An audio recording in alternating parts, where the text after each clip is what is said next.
Hey y'all, welcome back to your weekly dose of startups. First off on this week's prescription, we have Screen Skinz, which just raised a $1.5 million seed round co-led by South Loop Ventures and Abo Ventures to create custom screen protectors.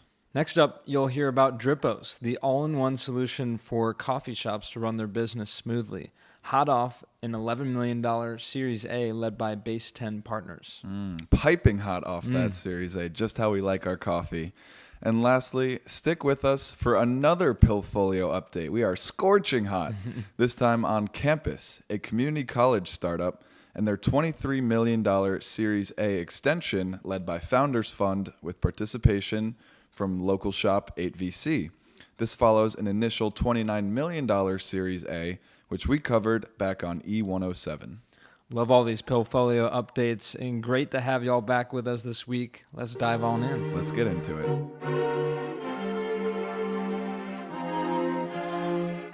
You see here, kid? You gotta just go for it. Don't think about what comes after or what came before.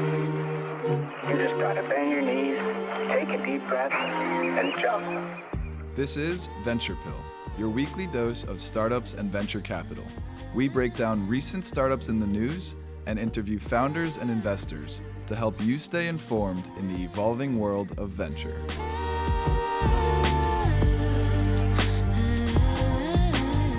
Okay, leading off this week's dose, we have Screen Skinz, which just raised a $1.5 million seed round to create custom screen protectors for your iPhone. The round was co-led by South Loop Ventures and Abo Ventures, joined by a few angel investors as well. Yeah, so a little bit more on the product. The company produces custom patent-pending phone screen protectors that feature personalized logos or slogans that are visible when the phone screen is black and then disappear when the phone is in use. Makes sense. Pretty cool. So customers can create their own designs or pick from the company's existing catalog as well. Right, and talking about their existing catalog, I think one of the biggest differentiators for Screen Skinz is that they hold creative licenses with various big-name brands, including organizations like the NFL, the NBA, Football, as well as entertainment brands like Marvel, Star Wars, other Disney-related products, and the WWE. And I even saw, we mentioned you can do logos or slogans. I even saw that there were some Bible verses as well, if that's what you're looking for in a screen protector. Mm-hmm. Yeah, I think it'd be pretty cool to have like a Longhorn logo on your phone. Like, I don't know, it's an interesting idea. I wonder how they came up with it, but clearly a big opportunity here, and maybe bigger than most would expect. So phone accessories have always been a big market. I think that's pretty obvious. Global screen protector market alone, though, is worth an estimated $51 billion as of last year. Wow. Which is crazy, and forecasted to keep growing at about 8.3%.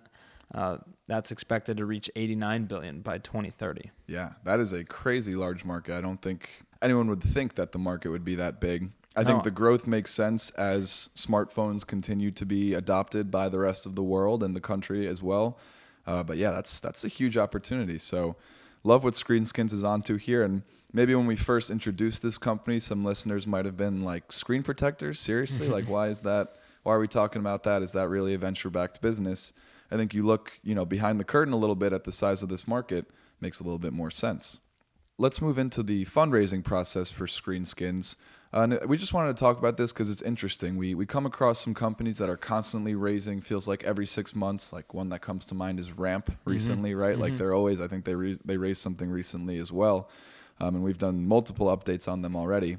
But on the flip side, there are some companies that are a little bit more strategic, try to get all their ducks lined up essentially before raising money so as to not get in over their skis.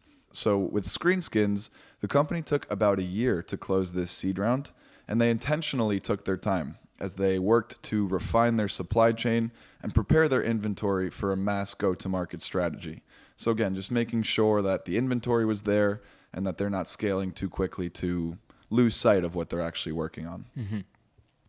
And so lastly, with the influx of capital, the company has moved manufacturing from Asia to the United States, where they can more easily control their supply chain, which, again, building off the point I just made, makes sense. They're trying to make sure that when they eventually see their demand surge, which seemingly they are, they'll be prepared to match that demand with supply. Yeah, it's refreshing and it's different. I mean, normally our eyes go to the large rounds, these sexy software and AI companies. So sexy. But yeah, this company is a pretty simple idea, but well executed with great partnerships already. And who knows, maybe this 1.5 million is all they'll really need to fund growth. And if they do well, it's really like pouring fuel on the fire. So they're going to double down on the screen protection play here. And though it currently focuses on smartphones, the plan is to one day expand into making screen protectors for tablets as well. So there is expansion opportunity in the actual expansion of the screen protector size. Yeah. And just by clicking through the website, caught wind of they have some great customer service as well, lifetime warranty. They'll make changing your screen protector if it gets damaged as seamless as possible.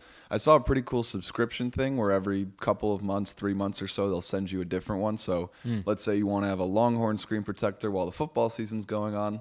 Then you want a Yankees screen protector while the baseball season's going on, and so on. You can kind of keep that revolving door of screen protectors on your phone. Yeah. I've never had a screen protector before. Really? Yeah. You like to live dangerously, I see. Yeah, I like it natural. Yeah, I respect that. Yeah, but maybe I'll have to try one. And pricing on these is pretty standard with the rest of the screen protection industry. I guess I'll step in here since you're not too well versed somehow, which is I don't believe it, but about $30 to $35 is what I saw for a screen protector, and it's of course high quality, warranty, as safe a screen protector as you can get, really. Yeah, and while they are going to expand into different sizes for more devices, that makes a lot of sense. I do wonder if there are other plays to expand, like business to business. Like if there are companies who provide their employees with phones, why not put the company logo on there? It's true. And it's easy. I've seen it with our friends. Like it's easy to mix up your work phone versus your personal phone. If you have a logo that's kind of looks like it's on the front of your screen, I think it makes it easier to distinguish. Oh, that's pretty cool. Yeah. So and free ideas for for Screen Skinz. Yeah. And I think this really just comes down to people enjoying being able to customize every aspect of their life and their phone as possible. So this is just another layer where, hey, this Bible verse really resonates with me. Like I want to have that on my phone so I can, see it every time. Or same thing with the sports team. It's really just another layer of customization that consumers seem to be enjoying. Yeah, it's a untapped frontier of logo space. It's like free water. Yeah, I was gonna say you could start advertising on it maybe one day. True. Pay people to put a screen protector on their phone with their logo. Get a free phone if you start advertising a company logo on it. Yeah, making that person who uses the phone so much every day look at that logo. I mean, maybe there's something there. Yeah. All right, our second company of this week's dose is Dripos, which just raised $11 million in Series A funding, led by Base 10 Partners, which is the firm that actually invested in companies like Plaid, Instacart, and Figma. So a couple small ones there. The round also included participation from Coda Capital and an impressive list of angels to round it out. Right, and so impressive cap table, and then getting a little bit more into the actual startup. Dripos is a one-stop coffee shop for coffee shops that brings together point of sale, mobile payments, employee management, and payroll, as well as loyalty and marketing automation, and several other administrative functions. Really, like you said, a one-stop shop. And that joke reminds me of the Seinfeld, a coffee table book about coffee tables or something that Kramer was selling and had success with. So love the idea here and like that analogy or reference. Yeah. So a little bit more on the background here. In 2019, the founders, Jack and Avery, started Dripos to help coffee shops with mobile ordering specifically. What they soon realized was that while this was solving a specific need for smaller coffee shops, especially once the pandemic hit, there was actually a much bigger problem facing these shops. Right, and that bigger problem was essentially, to boil it down, that different software products were included for all the different parts of the business process. Essentially all those different features we listed above, right? Payroll management, point of sale, marketing automation, things like that. So instead of having, 10 different softwares that you're paying for, they kind of rolled it up, combined it into one. And obviously, when you do have all these different softwares, it's more fragmented, and not all systems are curated specifically for coffee shops.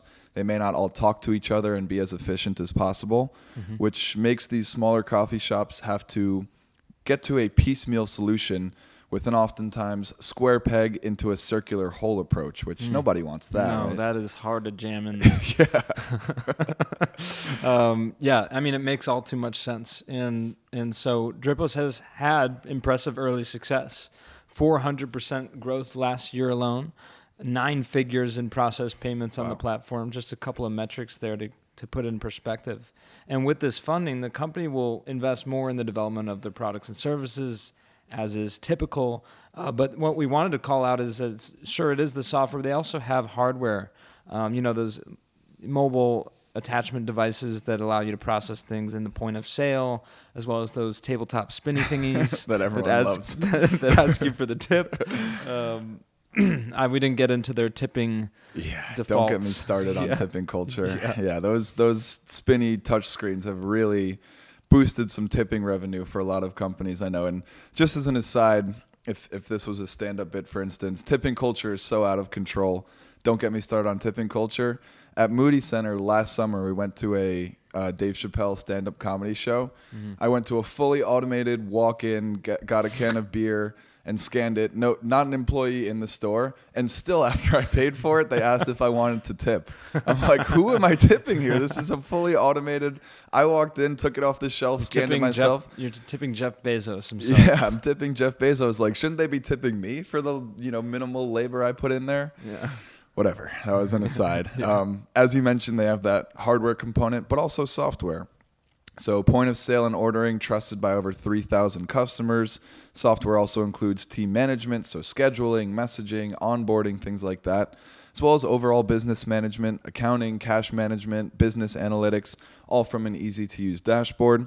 And then they also have a marketing suite, which includes customer incentive systems like loyalty points. Everyone loves those, as well as tasks and challenges. And they even make the gift card process easy as well. So again, a comprehensive one-stop shop for anything you could be looking for in a software hardware combo for a coffee shop. They have it all. And so, just to round it out, the market here is clearly the long tail of independent and small coffee shop chains, which need to continually keep up with the giants. So clearly there was this issue, but why? I mean, obviously we're trying to bring them into the new age, but it's basically Starbucks, and there's some other big ones, but Starbucks that has led the charge, truly mastering the use of technology in all aspects of the business.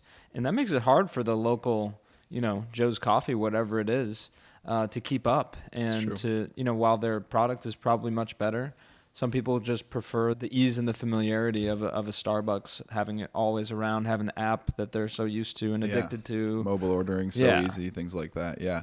I will say, with all the technology that Starbucks has leveraged to become, a giant in the coffee space, they still haven't seemed to use the technology for getting your name right.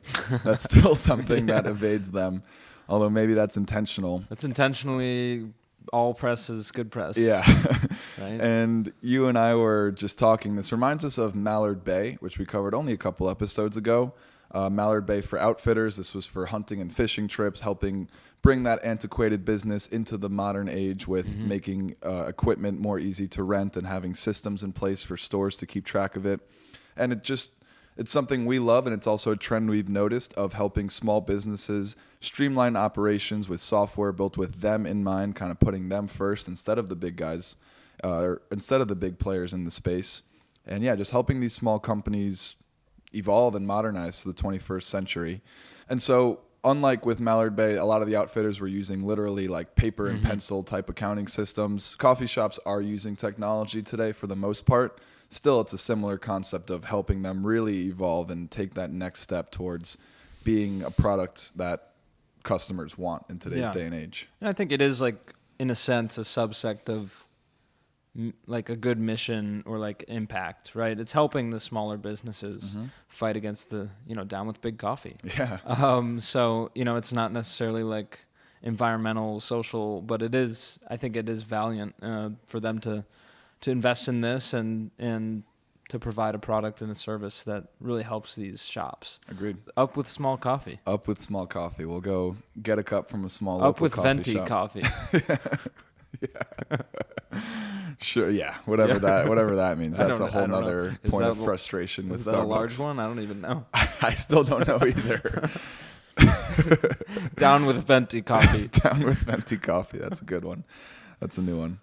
But yeah, awesome company to cover for our second company on this week's dose. And now transitioning to our third and final company for this week's dose, we have a Pillfolio update. Woo woo. Whoop whoop. Another one. We've really been covering a lot of our Pillfolio, which is awesome to see. Pillfolio is... It's hot. And it's amazing. We've been doing this for 2 years, getting closer to 2.5 years, and we've seen so many companies make these new headlines, and I'm sure we've missed a few that have just, slipped through the cracks, but goes to show the cycle of how things kind of go within venture capital. Anyway, with that, standing off that soapbox onto another one, this Pillfolio update is about Campus, which is a community college startup that just secured a $23 million Series A extension round led by Founders Fund with participation from 8VC, local shop in town here in Austin.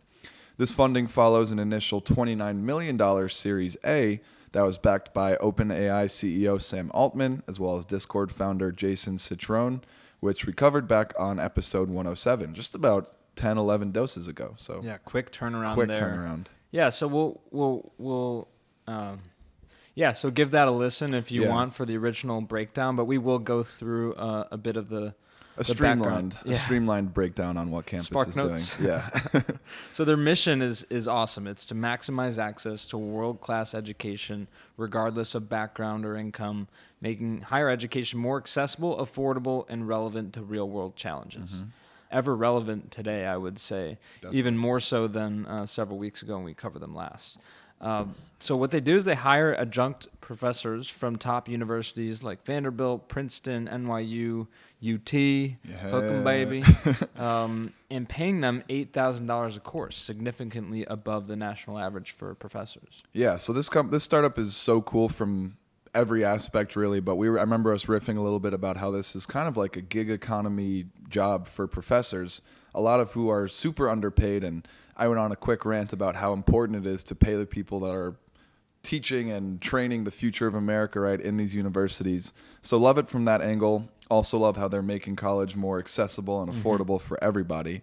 And so with that $8,000 per course hiring system for adjunct professors, the startup is able to attract top academic talent while keeping tuition costs low, with about 40% of students attending for free due to federal Pell Grants. And again, the approach here is to address the rising cost of higher education, which has led to students accumulating $1.7 trillion in debt. And the average cost of attending a 4-year public in-state school is around $26,000 annually. And for a private school, it's more like $55,000 annually. I mean, and that's crazy. It's crazy, and it continues to grow. It's not accessible for everybody. Yeah, seriously. And it's a meaningful difference with what Campus is offering. $7,200 a year. So much lower. And not to mention the grants that allow students access as well. The startup provides students with laptops, Wi-Fi, tutoring, and personalized coaching to ensure they stay on track as well. So that's everything you could ask for a really good price. Despite being a relatively young startup, Campus boasts a 61% graduation rate, which is double the national average for community colleges. That's awesome. Love everything you just said there. That's awesome. Thanks, man. And investors and students love it too. Just to cover some traction here, in the first quarter of this year, more than 1,500 students applied for Campus. Currently, there's about 850 students across 30 states enrolled today.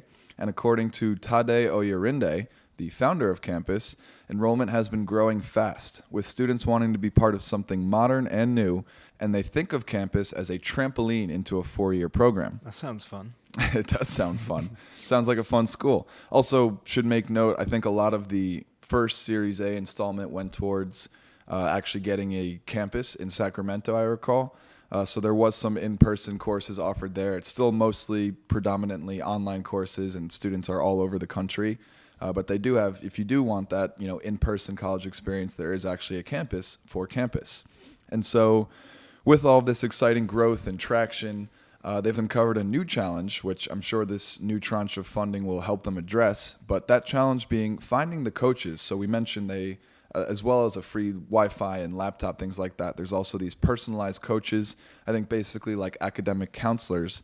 And so while attracting professors and students has been pretty easy for the company, long wait lists for both of those, the company needs more coaches who encourage students to stick with their education, make sure that they're staying on track, reaching their goals. A lot of these students are part-time students as well, so they're balancing a lot, of course. So having that coach in your corner that is, another assistant for you to make sure you're staying on track is an important part of the solution here. Yeah, I wonder why it has lagged behind the professors.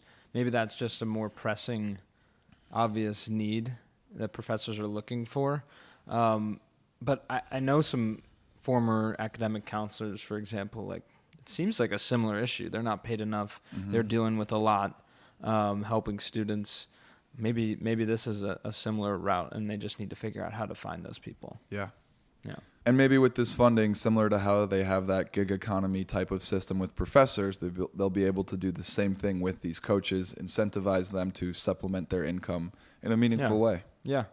So awesome to see such a quick turnaround, quick update for campus. We love education tech, and I know a lot of the pilgrims out there care about the future of education and how the private markets will play an important role in that because things haven't really changed. The incentives are all misaligned, and it's frustrating, but it is exciting and cool to see that there are people innovating and there is chance for a different future for people to go down a different path. Yeah, agreed. And I think, like you said, every student or potential customer for campus, as well as investors, seem to like what they're working on here as they've raised over $50 million in venture funding just in the past few months, just in 2024, really. Mm-hmm. Yeah. It'll be interesting to see how the returns work out for these investors, kind of a different model here, investing in a school. But I think it's more of an investment in that trend, in the downfall of traditional education systems, and the opportunity here to lead the charge in a new wave is pretty cool. So yeah. Maybe our kids will be campusers, roommates at campus. That'd be awesome. Although I know you and I are both insistent that they attend UT like you and I did, but we'll see what the future of education brings. I think there's a lot of change coming to the general education sector within the next 10, 20 years or so. Yeah. So it'll be interesting to, from a long angle kind of follow how things change within the space. Because I agree, it's certainly something that's been a set system for a while, so feels like it's a little overdue for new players in the space like campus to come in and try to mix things up a little bit. Yeah, and that's what we love here on The Pill. It is. Another great dose partner. We're wrapping up here for this week, and it is sadly one of our last few recordings here in Austin. But we've loved this run here, and we're going to finish it out strong. So you know it. So always a pleasure. Always a pleasure, partner. Thanks as always to our listeners, and we'll see you next week.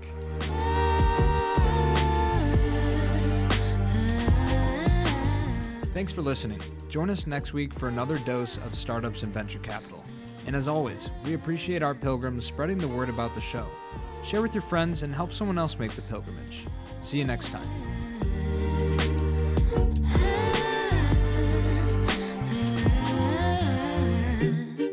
She told me that she only bumps my music when she's lonely. Thinks my vibe's a little low-key, okie dokie, that's alright, but wait, I don't know how to do